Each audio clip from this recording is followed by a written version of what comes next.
పల్నాడు జిల్లా చిలకలూరుపేట టీడీపీ ఆఫీసులో ఎమ్మెల్సీ ఎన్నికల నేపథ్యంలో కూటమి నేతలు సమావేశమయ్యారు. కూటమి తరపున ఎమ్మెల్సీ అభ్యర్థి ఆలపాటి రాజేంద్ర ప్రసాద్కు ప్రతి ఒక్కరూ ఓటు వేసి గెలిపించాలని మాజీ మంత్రి ప్రత్తిపాటి పుల్లారావు పిలుపునిచ్చారు. తనను అత్యధిక మెజార్టీతో గెలిపించాలని రాజేంద్ర ప్రసాద్ కోరారు. కూటమి నేతలు, కార్యకర్తలు ప్రతి ఓటరును కలిసి వారిని ఎన్నికలకు సమాయత్తం చేయాలని రాజా సూచించారు.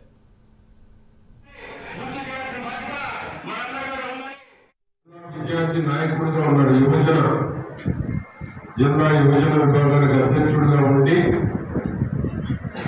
అనేక సార్లు పోటీ చేసి 99లో మంత్రిగా పనిచేసి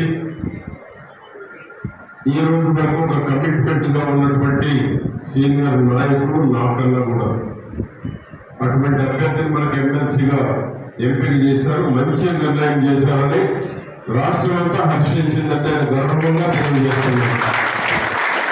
మంచి వ్యక్తిని, మంచి నాయకుడిని, కమిట్మెంట్ కలిగినటువంటి వారిని, పోరాట యోధుడిని, పోరాటాల్లో ముందున్నటువంటి నాయకుడిని ఎంపిక చేశారు. రాష్ట్రం మొత్తం హర్షించినటువంటి మన అభ్యర్థి మన ఆలపాటి రాజేంద్ర ప్రసాద్ గారు, అదేవిధంగా మన దినేష్ రెడ్డి గారు కార్పొరేషన్ చైర్మన్, వాళ్ళ తండ్రి గారు, నాతో పాటు మా ఇద్దరితో పాటు కూడా శాసనసభ్యులు, సీనియర్ నాయకుడు, నెల్లూరు జిల్లాలో వ్యాపారవేత్త, బలమైన నాయకుడు.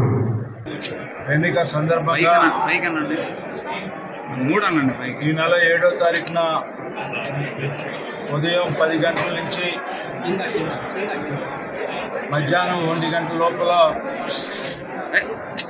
వెంకటేశ్వర విజ్ఞాన కళామందిర్ నుంచి కలెక్టరేట్ కి ర్యాలీగా వెళ్ళి నాయకులు, అదేవిధంగా ఉద్యోగ సంఘాలు, యువత, వాణిజ్య రంగాల్లో ఉన్నటువంటి పట్టభద్రులు అందరూ కూడా, స్త్రీ పురుషులందరూ కూడా కలిసి వెళ్ళి అక్కడ నామినేషన్ దాఖలు చేయడం జరిగింది. ఆ కార్యక్రమానికి తెలుగుదేశం పార్టీ శ్రేణులు అందరూ కూడా, అదేవిధంగా జనసేన శ్రేణులు, బీజేపీ శ్రేణులు పెద్ద ఎత్తున కదిలి రావాల్సిందిగా విజ్ఞప్తి చేస్తూ